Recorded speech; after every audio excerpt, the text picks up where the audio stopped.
Shalom, selamat pagi, salam sejahtera bagi kita semua. Tema renungan kita pada pagi hari ini berjudul Menghadapi masalah, apa dan siapa yang kita cari. Ketika masalah besar datang dalam hidup kita, respon pertama kita umumnya adalah terkejut dan terguncang. Secara umum, ada dua cara manusia merespon masalah. Respon negatif dan respon positif. Respon negatif dikendalikan oleh emosi secara refleks, panik, gugup, takut, bingung, dan tidak tahu lagi apa yang harus dilakukan. Biasanya, mengambil keputusan dalam kondisi emosi yang tidak stabil seringkali melahirkan tindakan yang keliru dan justru memperburuk keadaan. Respon positif yaitu menghadapi dengan ketenangan dan fokus pada solusi. Orang yang memiliki respon positif tidak melihat masalah sebagai akhir dari segalanya, melainkan sebagai batu ujian atau penghalang di tengah jalan yang harus dihadapi dan diselesaikan.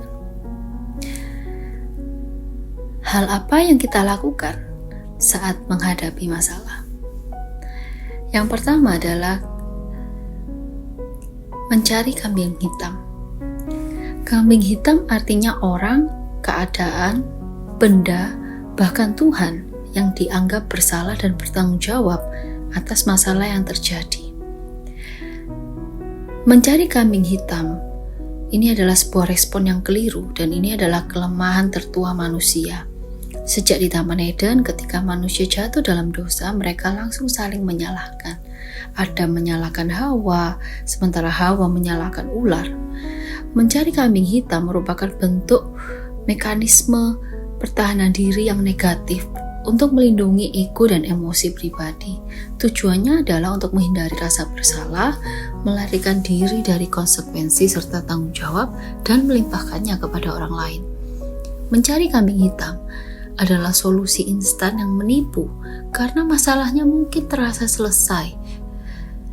Emosi sudah terlampiaskan, namun ternyata akar masalah yang sebenarnya tidak akan pernah benar-benar teratasi. Menyalahkan orang lain, walaupun memang ada masalah yang disebabkan oleh ulah orang lain, hanya membuang energi dan waktu, serta tidak mengubah keadaan yang sudah terjadi. Oleh sebab itu, mari kita berhenti mencari kambing hitam. Daripada mencari kambing hitam dan menunggu orang bertanggung jawab, mari kita lakukan yang lebih penting, yaitu menghadapi masalah, menerima kenyataan, dan berusaha mencari solusi. Fokus pada apa yang masih bisa dirubah, itu akan membuka jalan keluar. Yang kedua adalah mencari jalan keluar sendiri. Secara naluri, manusia akan mencari jalan keluar saat menghadapi masalah.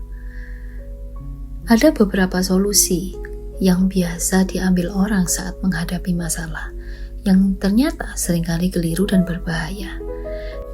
Yang pertama adalah jalan pintas yang instan. Ini adalah solusi yang diambil untuk menyelesaikan masalah secepat mungkin dengan usaha sekecil mungkin, tanpa memikirkan risiko jangka panjang. Dalam Amsal 28 ayat 18 dituliskan, siapa berlaku tidak bercela akan diselamatkan, tetapi siapa berliku-liku jalannya akan jatuh ke dalam lubang. Jalan pintas seringkali tampak manis di depan, kelihatan sementara masalah selesai, namun ketidakjujuran hanya akan menjatuhkan kita ke dalam lubang masalah baru yang jauh lebih besar. Solusi yang kedua yang biasa diambil orang saat menghadapi masalah adalah mencari pertolongan kuasa gelap atau okultisme. Ketika logika buntu, sebagian orang berpaling kepada paranormal, dukun, atau peramal. Dan Tuhan dengan sangat keras melarang hal ini. Dalam Ulangan 18 ayat 10 sampai 12, di situ dituliskan, di antaramu janganlah didapati seorang pun yang menjadi petenung, seorang peramal, seorang penelaah, seorang penyihir. Sebab setiap orang yang melakukan hal-hal ini adalah kekejian bagi Tuhan. Meminta pertolongan kuasa gelap mungkin memberikan kelepasan yang instan, tetapi bayarannya adalah keterikatan jiwa. Ini adalah bentuk perjanjian dengan iblis yang mengikat dan merusak rohani. Solusi yang ketiga adalah mengandalkan manusia dan kekuatan sendiri. Ada orang yang berharap sepenuhnya pada manusia, koneksi, uang, kepintaran, ataupun kekuatannya sendiri. Sebenarnya, mencari bantuan sesama atau kekuatan sendiri tidak salah, tetapi mengandalkan mereka sebagai sumber pertolongan utama adalah kesalahan fatal, karena manusia terbatas, bisa berubah pikiran dan bisa mengecewakan. Dan yang ketiga, hal yang bisa kita lakukan saat menghadapi masalah adalah mencari Tuhan, di mana ini adalah respon yang terbaik. Seringkali Tuhan baru dicari ketika semua cara yang sudah kita sebutkan tadi telah gagal. Kita memperlakukan Tuhan seperti ban serep yang hanya dipakai saat hidup kita mengalami masalah. Padahal mencari Tuhan seharusnya menjadi langkah pertama dan utama. Ketika kita mencari Tuhan di tengah masalah, ada 3 hal yang harus kita cari. Yang pertama adalah mencari kehendak Tuhan. Respon awal kita saat ditimpa kemalangan seringkali adalah menyalahkan Tuhan. Padahal respon yang sebenarnya adalah mencari tahu apa rencana Tuhan di balik badai ini. Karena selalu ada kehendak Tuhan dalam tiap masalah. Tuhan tidak pernah mendatangkan masalah untuk menghancurkan kita, melainkan untuk membangun hidup dan kematangan iman. Masalah adalah tempat kita belajar mengenal karakter Tuhan dan menemukan bahwa diri kita tidak sempurna. Tujuannya agar kita bisa diperbaiki dan makin kuat. Oleh sebab itu, mari kita jangan berdoa agar masalah cepat selesai, tapi minta hikmat supaya kita bisa mengerti apa yang menjadi kehendak Tuhan.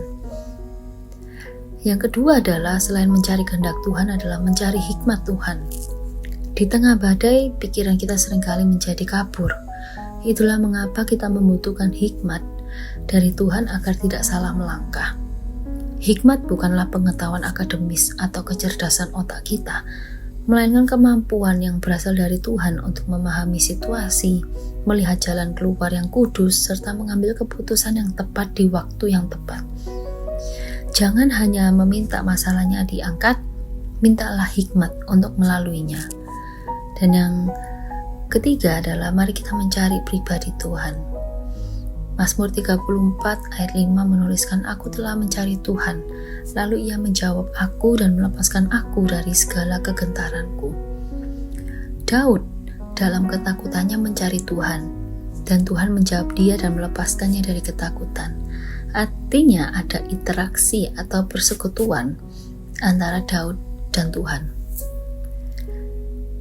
Dalam setiap masalah yang datang, seharusnya membuat kita lebih dekat kepada pribadi Tuhan dan makin mengenal Dia, agar kita makin dewasa secara rohani. Mencari Tuhan, sesuatu yang simple. Kita tidak harus mencari di tempat-tempat tertentu, sebab Tuhan hadir di mana-mana. Menjumpai atau merasakan hadirat Tuhan adalah sebuah hubungan yang sangat pribadi dengan Tuhan, dan itu membutuhkan ketenangan hati dan kepekaan menyadari kehadirannya. Dalam Ibrani 10 ayat 19-21 dituliskan,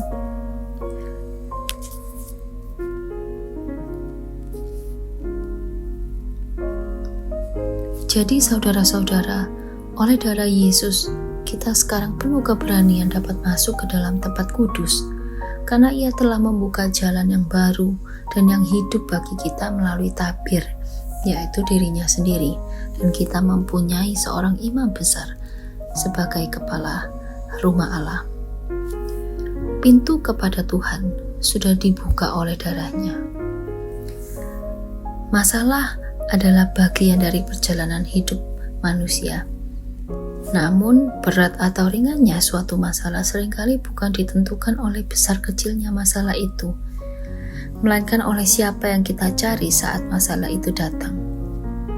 Jika kita mencari kambing hitam, kita hanya membuang energi.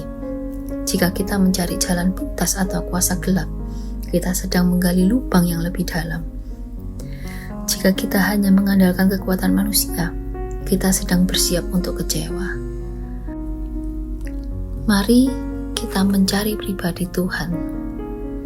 Karena ketika kita menemukan pribadi Tuhan, kita telah menemukan solusi dari segala solusi. Pintu kepada Tuhan sudah dibuka oleh darah-Nya. Mari kita datang mencari pribadinya. Amin. Tuhan Yesus memberkati.